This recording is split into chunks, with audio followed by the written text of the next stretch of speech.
சென்னை வெள்ளம், திருநெல்வேலி தூத்துக்குடி வெள்ளம், அதையெல்லாம் தாண்டி இன்னைக்கு ஹார்ட் ஆஃப் த டாபிக் என்ன அப்படின்னு பார்த்தீங்கன்னா, அமைச்சர் பொன்முடி கைது ஆவாரா இல்லை உச்சநீதிமன்றத்துக்கு செல்வாரா, இப்படிப்பட்ட டாக் தான் போயிட்டு இருக்கு. என்னடா அப்படின்னு சொல்லிட்டு பார்த்தா ஒரு 19ஆம் தேதியே ஒரு பரபரப்பாகவே இருந்துச்சு சென்னை. என்ன காரணம், அன்னைக்கு நீதிபதி ஜெயச்சந்திரன் அவர்கள் குற்றவாளி தான், கன்ஃபார்மாகவே குற்றவாளி தான் நீங்கள் அப்படின்றத அறிவிச்சார். யாராருன்னா அவர் அமைச்சர் பொன்முடியும் அவங்களோட ஒய்ஃப் விசாலாட்சியும் நீங்கள் கன்ஃபார்ம் குற்றவாளி, தீர்ப்பை தண்டனை என்ன விஷயம் அப்படின்றத 21ஆம் தேதி அறிவிக்கிறேன் அப்படின்னு சொல்லிட்டு போயிட்டார்.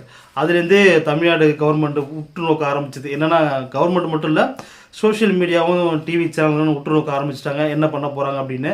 அன்னைக்கே அமைச்சர் பொன்முடி அவர் காரில் மாட்டியிருந்த தேசிய கொடியை கட்டிட்டார். ஸோ தண்டனை கன்ஃபார்ம் அப்படின்றது தெரிஞ்சு போச்சு அன்னைக்கே. அதுக்கப்புறம் பார்த்தீங்கன்னா 21ஆம் தேதி நேற்று அமைச்சர் பொன்முடியை கைது செய்யலாம் அப்படின்ற மாதிரி ஒரு தீர்ப்பை உயர்நீதிமன்றம் ஜெயச்சந்திரன் நீதிபதி அவர்கள் அறிவிச்சிருக்காரு. அது என்ன, எதனால் பொன்முடியும் அவரது மனைவியும் கைதுக்கு உள்ளாவாங்களா, அவரோட அமைச்சர் பதவி என்னாகும், எம்எல்ஏ பதவி என்னாகும் அப்படின்றத பற்றி தான், அடுத்து என்ன நடக்கும் அதை பற்றி தான் நம்ம இந்த வீடியோவில் பார்க்க போகிறோம். ஸோ ஸ்கிப் பண்ணாமல் பாருங்கள். இப்போ தான் நம்ம சேனலில் ஃபஸ்ட் டைம் பார்க்குறீங்க அப்படின்னா கண்டிப்பாக சப்ஸ்கிரைப் பண்ணிவிட்டு ஃபாலோ பண்ணுங்கள். அண்டு ஃபஸ்ட்டு டைம் ஒரு அரசியலை பற்றி இந்த வீடியோவில் எனக்கு தெரிஞ்சதை என் மைண்டுக்கு எனக்கு தோணுதை நான் சொல்ல போகிறேன். ஸோ ஸ்கிப் பண்ணாமல் பாருங்கள். வாங்க வீடியோக்குள்ளே போகலாம். என் இனிய தமிழ் மக்களே வணக்கம். நான் விஸ்வா, விகேடி விஸ்வா.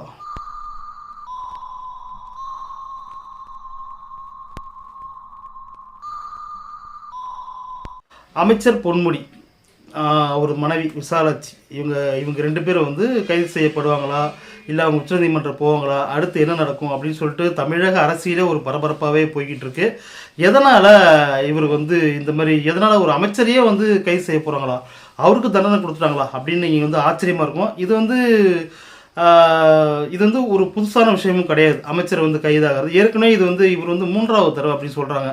அதாவது ஜெயலலிதா இருந்தாங்கல்ல, எம்எல்ஏ முதல்வராக இருந்தாங்க. அப்புறம் 2014 சொத்து குவிப்பு வழக்கில் தான் அவங்களும் ஜெயிலுக்கு போனாங்க. அவங்களோட ஆட்சி முதல்வர் பதவி தகுதி நீக்கம் அடைஞ்சிட்டாங்க, தகுதி இழப்பு இழந்துட்டாங்க. அடுத்தது பார்த்தீங்கன்னா இன்னொரு அமைச்சர் கூட ஒருத்தர் இருந்தார் ஏடிஎம்கே ஆட்சி காலத்தில். அவர் பார்த்தீங்கன்னா பாலகிருஷ்ண ரெட்டின்னு ஒருத்தர். அவரும் நமக்கு மேக்சிமம் தெரியல இது வெளியில், ஆனால் படித்தப்போ தான் தெரிஞ்சுது. பாலகிருஷ்ண ரெட்டி அப்படின்றவர் எம்எல்ஏ பதவி, அதாவது இதேமாரி சொத்து குவிப்பு வழக்கில் தான் உள்ளே போயிருக்கு, ஜெயிலில் போயிருக்காரு. அப்போ அவரோட எம்எல்ஏ பதவியும் அவரோட இதுவும் தகுதி இழப்பு இழந்திருக்கு. அதோட இவர் 3வது அமைச்சர் பொன்முடி 3வதாக அவரோட எம்எல்ஏ பதவியும் அவரோட அமைச்சர் பதவியும் ஆட்டோமேட்டிக்காக போயிடும், தகுதி இழப்பு ஆகிடும். அவருடைய எம்எல்ஏ தொகுதி அவர் எதில் நின்று ஜெயிச்சார் அப்படின்னா திருக்கோவிலூர் தொகுதியில் தான் எம்எல்ஏ நின்று ஜெயிச்சார். அதுக்கப்புறம் தான் அமைச்சர் பதவியெலாம் கிடச்சது அவருக்கு. ஸோ அப்போ திருக்கோவிலூர் தொகுதிக்கு ஒரு ரீஎலெக்ஷன் வைப்பாங்க அப்படின்னு நினைக்கிறேன். ஆக்சுவலி அடுத்த வருஷம் 2024 மார்ச் அல்லது ஏப்ரலில் நாடாளுமன்ற எலெக்ஷன் வரும்னு சொல்லியிருக்காங்களா, அதோட சேர்த்து வைக்கிறதுக்கான வாய்ப்புகள் இருக்குது. ஏன்னா ஒரு இடைத்தொகுதி, அதாவது இடைத்தேர்தல் வருது அப்படின்னா ஒரு தொகுதிக்கு அமைச்சரோ இல்லை அங்கே அசம்பாவிதம் நடந்து ஏதோ ஒன்று ஆகி அந்த தொகுதி கலைக்கப்பட்டாலோ இல்லை இது மாதிரி அமைச்சர் உள்ளே போனாலோ ஜெயிலுக்கு போயிட்டாலோ அந்த அந்த தொகுதிக்கு 6 மாதத்துக்குள்ளே எலெக்ஷன் வச்சாகணுன்றது நம்ம சட்டத்தில் இருக்குது. ஸோ டிசம்பர், இது ஜனவரி, பிப்ரவரி, மார்ச், ஏப்ரல்னு 6 மாதம் டைம் இருக்குது. ஸோ ஏப்ரலுக்குள்ளே எப்படி எலெக்ஷன் வந்துடும், அதோடு சேர்த்து வைக்கிறதுக்கான வாய்ப்புகள் இருக்குது. சரி, அதை விட்டுருவோம். எதனால் இவருக்கு இந்த தண்டனையை கொடுத்துருக்காங்க, முதல்ல தண்டனை என்னன்னு சொல்லிடுறேன். 3 ஆண்டுகள் அவருக்கும் அவரோட ஒய்ஃப் விசாலாட்சிக்குமே தண்டனை கொடுத்துருக்காங்க, ஜெயிலுக்குள்ளே இருக்கணுன்றது தண்டனை. அது மட்டும் இல்லை, தலா 50 லட்ச ரூபாய் அபராதம் விதிக்கிறாங்க. அந்த தலா 50 லட்சம்ன்றது 2 பேருக்கு சேர்த்து 1 கோடி ரூபா கிட்டத்தட்ட வருது. அதை 1 கோடி ரூபா கட்ட முடியல, இவங்களால கட்ட முடியலன்னுலாம் சொல்ல முடியாது. கட்டலை அப்படின்னா மேலும் 6 மாத சிறை தண்டனை எக்ஸ்ட்ரா அவங்க அனுபவிக்கணும் அப்படின்னு சொல்லிட்டு ஜெயச்சந்திரன் நீதிபதி அவர்கள் தீர்ப்பு வழங்கியிருக்காங்க. அதாவது டிசம்பர் 19ஆம் தேதியே இவங்க குற்றவாளி அப்படின்னு கன்ஃபார்ம் ஆயிடுச்சு. ஸோ தீர்ப்பை 21ஆம் தேதி டிசம்பர் 21 ஒத்தி வச்சுருந்தாங்க. ஸோ 21ஆம் தேதி, நான் இன்னைக்கு 22 இந்த வீடியோ எடுக்கிறேன். 21ஆம் தேதி ஆல்ரெடி தீர்ப்பு வந்துருச்சு.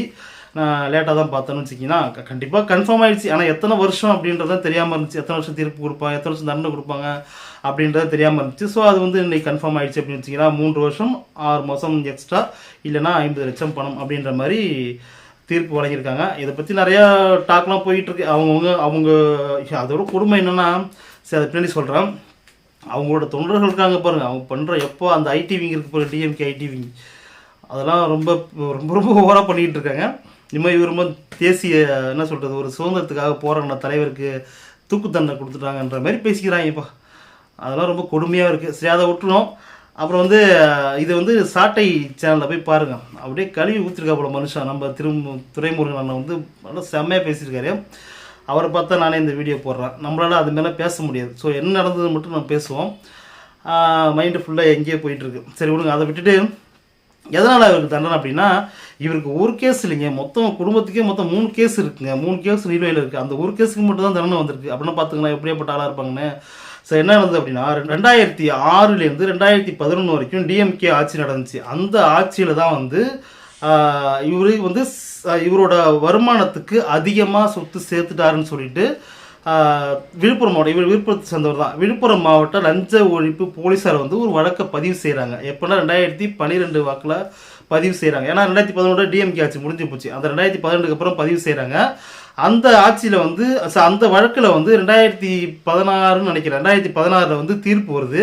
என்ன தீர்ப்புனா கீழமை நீதிமன்றம்னு சொல்கிறாங்க. அதாவது ஊழல் தடுப்பு சிறப்பு நீதிமன்றம் அப்படின்னு சொல்கிறாங்க. விழுப்புரத்தில் இருக்குது. ஏன்னா விழுப்புரத்தில் தான் கேஸ் பதிவு பண்ணாங்க. அதில் விழுப்புரத்துலேயே வந்து 2016 வந்து என்ன தீர்ப்பு கொடுக்குறாங்கன்னா, அப்போ இருந்த நீதிபதி என்ன சொல்கிறாருன்னா, இது அதாவது 39 பேர் 39 பேர் வந்து சாட்சியங்கள் விசாரிச்சிருக்காங்க. அந்த சாட்சியங்கள்லாம் செல்லுபடியாகலை. இவங்க மேலே வந்து அபாண்டமாக பழி போட்டிருக்காங்க. இவர் வந்து சொத்து வந்து சேர்த்தது வந்து வருமான வரிக்கு அப்பாற்பட்டு இல்லை, அதுக்குள்ளே தான் அடங்கியிருக்குன்னு சொல்லிட்டு எந்த முகாந்திரத்தை வச்சுது அந்த நீதிபதி சொன்னார்னே தெரியல. இவருக்கு வந்து நான் வந்து டிஸ்மிஸ், அதாவது இந்த கேஸை வந்து தள்ளுபடி பண்ணுறேன், இவங்களை வந்து விடுதலை செய்கிறேன் அப்படின்ற மாதிரியான கேஸை வந்து அன்றைக்கி கொடுத்துட்டாங்க. மறுபடியும் 2017 இந்த லஞ்ச ஒழிப்பு போலீஸாக இருக்காங்களா, இது வந்து செல்லுபடி ஆகாதுன்னு சொல்லிட்டு உயர்நீதிமன்றத்துக்கு போகிறாங்க 2017. அப்போ ஜெயச்சந்திரன் விசாரிச்சுக்கார் போல்.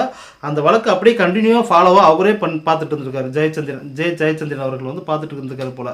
ஸோ அவர் தான் இன்னைக்கு 21ஆம் தீர்ப்பும் கொடுத்துருக்காரு. அதை ஏன்னா அந்த இதை விட முடியாதுன்னு அவங்களும் கங்கணம் கட்டிட்டு இருந்திருக்காங்க. ஏன்னா வருமானத்து 1.5 கோடி 2006 to 2011 அப்போ 1,72,00,000 ரூபா அன்றைக்கி வந்து ஆட்டையை போட்டிருக்காங்க. வருமானத்துக்கு அதிகமாக சொத்து சேர்த்துருக்காங்க அப்படின்னு சொல்கிறாங்க. அதுக்கு மேலே இருக்கலாம். கணக்கு வந்தது இதுவாக தான் இருக்கும். ஏன்னா வீட்டுக்கு ரைடு போனப்போ பல லட்சங்கள் மாட்டியிருக்கு, அமெரிக்க பணம் மாட்டியிருக்கு, நிறைய டாக்குமெண்ட்ஸ்லாம் மாட்டியிருக்கு போல். ஸோ அப்போ வந்து அமெரிக்க டாலர் மாட்டியிருக்கு. அது அதிகமாகவே இருந்திருக்கு. அதாவது ஒரு ஆள் ஒரு சாதாரண மனுஷன் இந்தியாவில் இத்தனை டாலர் தான் வச்சுருக்கணும்னு ஒரு கணக்கு இருக்குது போல். அதை தாண்டி இருந்ததில் அதுவும் எல்லாம் கேஸ் பதிவு பண்ணி தான் அன்றைக்கி இது பண்ணது. ஸோ அப்போ வந்து 1,72,00,000 ரூபாய் அன்னைய மதிப்புக்கு பார்த்தீங்கன்னா எப்படியும் ஒரு 100 கோடி ரூபாய் கணக்கு வச்சுக்கலாம். நான் சொல்கிறது 2006 2011 இன்றைக்கி 22 வருஷம் ஆயிடுச்சு. ஸோ அந்த காலகட்டத்தில் அது பெரிய அமௌண்ட்டு தான்.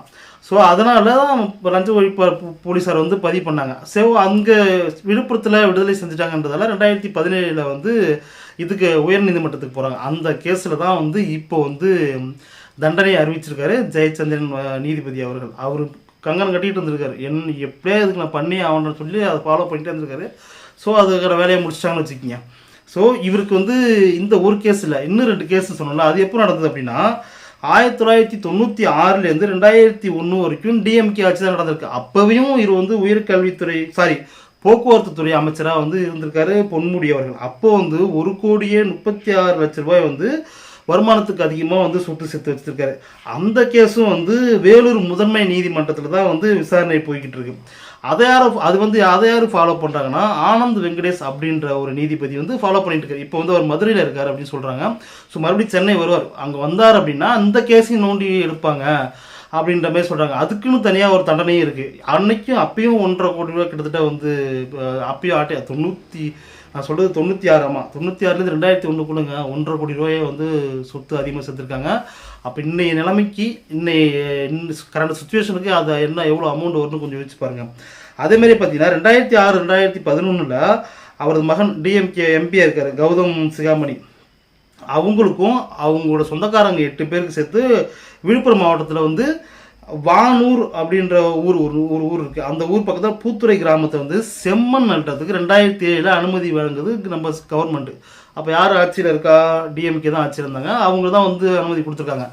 செம்மண்ணை அந்த ஊரே காலி பண்ணிட்டாங்க. அந்த ஊரில் சுற்றி உள்ள எல்லா ஏரியாவையும் கிட்டத்தட்ட 3,00,000 டன்னு செம்மண்ணை வந்து அள்ளியிருக்காங்க.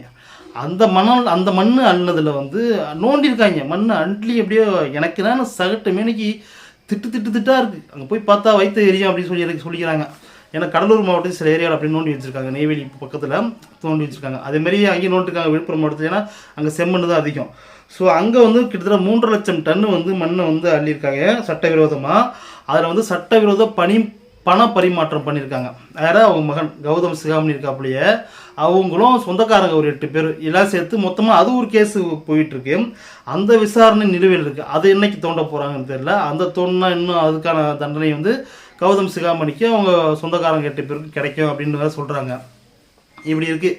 சரி, அடுத்து என்ன நடக்கும் அப்படின்னா, இப்போ கைது செய்வாங்களா அப்படின்னு கேட்டிங்கன்னா, கைது செய்யறதுக்கான வாய்ப்புகள் ரொம்ப கம்மி அப்படின்னு சொல்கிறாங்க. அதாவது நீதிபதி ஜெயச்சந்திரன் என்ன சொல்லியிருக்காருன்னா, அவருக்காக வாதாடின வக்கீல் வந்து என்ஆர் இளங்கோ தான் வந்து வாதாடினார். அவர் வந்து நிறையா ரிக்வெஸ்ட்லாம் பண்ணார். வயசானவங்க, பொன்முடிக்கு வந்து 73 வயசாகுது, அக்கா பொன்முடியோட ஒய்ஃப் இருக்காங்கள்ல விசாராட்சி, அவங்களுக்கு வந்து 68 வயசாகிடுச்சிங்க, அவங்களுக்கு வந்து மூட்டு வலி பிரச்சனை இருக்குது, நம்ம தலைவர் நம்ம அமைச்சர் இருக்கார் பொன்முடி, அவர் வந்து ஹார்ட் பேஷண்ட்டு, அவரால் வந்து இளமை அதாவது வயோதிகம் காரணமாக தண்டனையை குறைச்சி கொடுங்கன்னு தான் பேசியிருக்காங்களே ஒழிய இப்போ அதாவது நீதிபதி வந்து நீங்கள் சொல்ல விரும்புகிறத சொல்லலாம் அப்படின்னு சொல்லி நேற்று பேசியிருக்காங்க. காலைல 9:50 வந்துட்டாங்க. யார் பொன்முடி அவர்களும் அவங்க ஒய்ஃபும் வந்துட்டாங்க. 10:30 தான் வந்து நீதிபதி ஜெயச்சந்திரன் வந்தார். வந்தோடனே உங்கள் தரப்புலேருந்து நீங்கள் என்ன சொல்கிறீங்க ஆசைப்படுறீங்களா சொல்லலாம்னு சொன்னோன்னே அவர் பொன்முடி வந்து கண் கலங்கிட்டாங்க அப்படின்னு சொல்லிக்கிறாங்க. என்ன நடந்ததுன்னு தெரியல. கண் கலங்கி கையெடுத்து கும்பிட்டு தண்டனையை வந்து கம்மியாக கொடுங்கன்னு தான் கேட்டிருக்காங்களே ஒழிய நான் பண்ணலை அப்படின்னு எந்த விஷயமும் சொல்லவே இல்லையா. ஸோ தண்டனை வந்து கம்மியாக கொடுங்க, வயசாகிடுச்சு, எனக்கு ஹார்ட் பேஷண்ட்டு, என் ஒய்ஃப் வந்து மூட்டு வலி ப்ராப்ளம், அவங்களும் வயசானவங்க தான், ஸோ ஜெயிலுக்கு போய்லாம் எங்களால் களியெல்லாம் திங்க முடியாது அப்படின்ற மாதிரிலாம் சொல்லியிருக்காங்க போல். ஸோ அவர் வந்து ஜெயச்சந்திரன் அவர்கள் நீதிபதி இருக்காரு, அதெல்லாம் பண்ண முடியாது, நீங்கள் அமைச்சராக இருக்கிறீங்க, வயதாகிடுச்சு அப்படின்ற காரணத்தினால தான் எல்லாத்தையும் யோசித்து தான் தண்டனையை நான் கொடுத்துருக்கேன். அதாவது என்ன சொல்கிறேன் சூசகமாக, இந்த தண்டனை உங்களுக்கு ரொம்ப கம்மிடா, இன்னும் அதிகமாக கொடுத்துருக்கணும் அப்படின்ற மாதிரி சொல்ல வராரு போல் அப்படின்ற மாதிரி சொல்லியிருக்காங்க. நாங்கள் மேல்முறையீட்டுக்கு போகிறதுக்கு வந்து உச்சநீதிமன்றம் போகிறதுக்கு வந்து அது வரைக்கும் இந்த தண்டனை நிப்பாட்டி வைக்கணும்னு வேறு கேட்டிருக்காங்க. தண்டனைலாம் நிப்பாட்ட முடியாது. ஜனவரி 22ஆம் தேதிக்குள்ளே போயிட்டு நீங்கள் கீழமை இதில் வந்து ஆஜராகணும், நீதிமன்றத்தில் ஆஜராகணும். ஆஜர் ஆகலை அப்படின்னா, அதாவது சரணடையலை அப்படின்னா 22ஆம் தேதிக்குள்ளே சரணடையலைன்னா அதுக்கு மறுநாளே போலீஸ் வந்து உங்களை வந்து கைது பண்ணுறதுக்கு முகாந்திரம் இருக்குது அப்படின்ற மாதிரி அவர் சொல்லி முடிச்சு போயிட்டார். உடனே வேறு வழி இல்லைல்ல, என்ன பண்ண முடியும், சரி உச்சநீதிமன்றம் போகலான்னு பார்க்குறாங்க. உச்சநீதிமன்றம் இப்போ லீவில் இருக்குது. ஏன்னா கிறிஸ்துமஸ்ஸு நியூ இயருக்காக லீவு. ஸோ ஜனவரி 1 வரைக்கும் லீவ் இருக்குது. ஜனவரி 2க்கு அப்புறம் தான் போயிட்டு உச்சநீதிமன்றத்தை அவங்க நாட முடியும். ஸோ இவங்களுக்கு பெயில் கிடச்சிருன்னு தான் சொல்கிறாங்க. ஏன்னா 3 வருஷம் இல்லை, 3 வருஷத்துக்கு மேலே இருந்த தண்டனை இருந்தால் தான் வந்து பெயில் கிடைக்காது. 3 வருஷத்துக்கு கம்மியாக இருந்ததுன்னா தண்டனை கண்டிப்பாக அவங்களுக்கு வந்து பெயில் கிடைக்கிறதுக்கான வாய்ப்புகள் இருக்குது. இவங்க ஏதாவது பண்ணி, ஏன்னா அரசியல் தலைவர்கள்லாம் இவங்களுக்கு இல்லாத ஆட்களா மேலிடத்தில் டெல்லி வரைக்கும் போய் பெயில் வாங்குறதுக்கான வாய்ப்புகள் நிறைய இருக்குது அப்படின்னு சொல்கிறாங்க. பெயில் வாங்கினாலுமே அந்த கேஸ் நடக்கும், திருப்பி இது பண்ணுவாங்க. அப்போது என்ன தண்டனை கொடுக்குறாங்க, இதே தண்டனை செல்லுன்னு சொல்கிறாங்களா இல்லை என்ன பண்ண போகிறாங்கன்னு தெரியல. அது எனக்கு பொறுத்து தான் நாங்கள் பார்க்கணும். இப்போ என்ன திருக்கோவிலூருக்கு இப்போ ரீஎலெக்ஷன் பண்ண போகிறாங்க, அது முன்னாடியே சொல்லிட்டு அவங்கள்ட்ட. அடுத்து என்ன நடக்குன்னா, தீர்ப்பு நகல் வந்து சட்டப்பேரவை செயலாளர் இருக்காங்களா அவங்களுக்கு போகும். அவங்க என்ன பண்ணுவாங்க, அதை பரிசீலித்து அதை மறுபடியும் வந்து இதுக்கு அனுப்புவாங்க. எதுக்குன்னா நம்ம தேர்தல் ஆணையத்து இருக்குல்ல, அந்த தேர்தல் ஆணையத்துக்கு வந்து இந்த திருக்கோவிலூர் தொகுதிக்கு வந்து எம்எல்ஏ இல்லை, ஸோ அதுக்கு வந்து ரீஎலெக்ஷன் வைக்கணும் அப்படின்னு சொல்லிட்டு ஒரு பரிந்துரை வந்து அவங்க பண்ணுவாங்க. ஸோ தேர்தல் ஆணையம் முடிவு எடுத்து திருப்பி ரீஎலெக்ஷன் பண்ணுவாங்க. இதுதான் அடுத்து நடக்க போகுது. பொன்முடிக்கு கைது ஆவாரா ஆக மாட்டாரான்றது ஜனவரி 22க்குள்ளே நமக்கு ஜனவரி 22க்கு அப்புறம் தெரியும். ஏன்னா அது வரைக்கும் டைம் இருக்குது. ஸோ இது அதாவது வயதானவர்ன்றதால தான் இந்த 1 மாதம் டைம் 30 நாள் டைம் கொடுத்துருக்காங்க. இந்த 30 நாள் டைமுக்குள்ளே நீங்கள் சரண்டர் ஆகணும். நீங்கள் எப்போ வந்து சரண்டர் ஆகலாம். அது தாண்டி போயிடுச்சுன்னா போலீஸ் உங்களை கைது செய்யும் அப்படின்ற மாதிரி சொல்லியிருக்காங்க. ஸோ என்ன நடக்குதுன்றதை நம்ம வெயிட் பண்ணி பார்ப்போம். நான் முன்னாடி சொன்ன பார்த்தீங்களா, டிஎம்கே ஐடிவிங்கெலாம் வந்து அப்படியே அறம்பெல்லும் அப்படின்றாங்க. எனக்கு ஆத்திரமாக வந்துச்சு. இன்னத்தில் அசிங்கமெல்லாம் வாயில் வருது, மாலை போட்டிருக்கேன், பேசக்கூடாது. இவங்க என்னமோ உத்தமன்ற மாதிரி இவங்க திருடவே இல்லை, வாங்குகிற 1 லட்சம் சம்பளத்தை தான் குடும்பமே நடத்துகிறாங்க, நாங்கள் ரொம்ப ஏழைப்பா அப்படின்னு சொல்லுவாங்கல்ல. பிரபு ஒரு படத்தில் கவுண்டம் பண்ணிட்டு வந்து சொல்லுவாங்க நாங்கள் ரொம்ப ஏழை அப்படின்னு. அந்த மாதிரி இருக்குது இவங்க சொல்கிறது, இவங்க பண்ணுறது. என்னமோ தேசிய தலைவர் இவர் சுதந்திரத்துக்காக பாடுபட்டு போராடி செக்கு இழுத்து கல் உடச்சி ஜெயில் தண்டனை அனுபவிக்க போகிறாரு. இவங்க வந்து அறம்பில்லுன்னு வேற சொல்கிறாங்க. என்னென்னவோ போட்டிருக்காங்கப்பா. அதெல்லாம் படித்து பார்க்கும்போது அப்படியே பொங்குது, பச்சை பச்சையாக வருது வாயில். நம்ம எதையுமே பேசுறதில்லை. இப்போ இன்னொரு விஷயம் சொல்கிறோம், இது டிஎம்கே மட்டும் இல்லை, ஏடிஎம்கே ஆட்சிக்காரங்களும் இப்போ அமைச்சராக இருக்கிறவங்களும் பீதியில் இருக்காங்களாம். அந்த லிஸ்ட்டு ஒன்று இருக்குது, அதை சொல்கிறேன் பாருங்க உங்கள்கிட்ட. அது யார் யார் அப்படின்னா, டிஎம்கே அமைச்சர் வந்து சாத்தூர் ராமச்சந்திரன் அவங்க மனைவி, அப்புறம் தங்கம் தென்னரசு அவங்க மனைவி, பெரியசாமி இருக்காப்புல, அப்புறம் முன்னாள் முதல்வர் பன்னீர்செல்வம் ஏடிஎம்கே அவரு இருக்காப்புல, வளர்மதி அவங்க ஏடிஎம்கே எம்பி முன்னாள் அமைச்சராம் அவங்க இருக்காங்க. இப்போ கரண்டில் அனிதா ராதாகிருஷ்ணன் அப்படின்றவங்க இருக்காங்க. அவங்களோட கேஸ் வந்து இப்போ போய்கிட்டு இருக்கு ரன்னியில். நம்மளுடைய சொன்ன மத்தியில் பெரியசாமி, சாத்தூர் ராமச்சந்திரன், தங்கம் தென்னரசலாம் இவங்கள வந்து இதே மாதிரி சொத்து குவிப்பு வழக்கில் வந்து கீழமை நீதிமன்றம் வந்து விடுதலை பண்ணிடுச்சு. இதையும் உயர்நீதிமன்றம் எடுத்து அதாவது எப்படி சொல்கிறது, தானாக முன் வந்து இந்த கேஸை எடுத்து நடத்திக்கிட்டு இருக்காங்க. ஸோ இவங்களுக்குலாம் எப்போ இந்த அந்த ஃபைல் வரப்போகுது, என்னைக்கு தண்டனை அறிவிக்க போகிறாங்கன்னு தெரியல. வயிற்றில் இப்பயே புளியை கரைக்கிட்டு இருக்கு அவங்களுக்குலாம். பல கோடி ரூபாங்க மக்களோட பணம், நம்ம பணம். இதெல்லாம் எப்படி அவங்களுக்கு போகுது? அவங்க சம்பளத்தை மட்டும் வச்சுருந்தாங்கன்னா இந்த காசு சம்பாதிக்க முடியுமா? பொன்முடியை பற்றி ஒரு விஷயம் சொல்கிறேன். 2006 2011 காலகட்டத்திலேயே இந்தோனேஷியாவில் போயிட்டு 5 லட்சமா 50 லட்சமானு தெரில ஒரு முதலீடு பண்ணி அந்த இதை வந்து ஒரு கம்பெனியை வாங்கி ஒரு கம்பெனியை உருவாக்கிட்டாங்கன்னா பிஸ்னஸ் பண்ணாங்கன்னு தெரில. அதை இப்போ சமீபத்தில் 2020 நினைக்கிறேன், அப்போது 100 கோடி ரூபாய்க்கு அந்த கம்பெனியை விற்று அந்த பணத்தை அங்கே எடுத்து வந்துருக்காங்க. ஸோ அது இங்கேருந்து கொண்டு போன கருப்பு பணத்தை வெள்ளை பணமாக மாற்றி எடுத்துகிட்டு வந்தாங்களா என்னென்னு தெரியல. அதை பற்றி ஒரு டாக் போயிட்டுருக்கு. சரியான விஷயம் எனக்கு தெரியல, தெரியாமல் பேசக்கூடாது. ஸோ இப்படிலாம் பண்ணுறாங்க. தனித்தீவு வாங்கி போட்டிருக்காங்க. எங்கே உலகத்தில் எங்கே இந்த நாட்டிலலாம் இன்னும் சொத்து வச்சுருக்காங்க அப்படின்ட்டு தெரியல, நமக்கு தெரியல. பினாமி பேரில் வச்சுருக்கலாம். ஸோ எல்லாருக்குமே தெரியும் பப்ளிக்காகவே. இது நான் சொல்லணும்னு அவசியமே இல்லை. நம்ம ஊரில் ஏடிஎம்கே அமைச்சராக இருக்கட்டும், டிஎம்கே அமைச்சராக இருக்கட்டும், ஏடிஎம்கே கவுன்சிலராக இருக்கட்டும், டிஎம்கே கவுன்சிலராக இருக்கட்டும், சாதாரண கிராமத்து பிரசிடென்ட்லேருந்து அவன் தகுதிக்கு அவன் ஆட்டை போட்டு தான் வச்சுருக்கான். எல்லாமே நம்ம பணம் நெஞ்சில் தான் நம்ம அடிச்சுட்டு சாகணும். ஸோ இந்த வீடியோவை ஷேர் பண்ணுங்கள். மீண்டும் இன்னொரு வீடியோ சந்திக்கிறேன். நான் விஸ்வா, விகேடி விஸ்வா. கண்டிப்பாக ஷேர் பண்ணுங்கள் ப்ளீஸ்.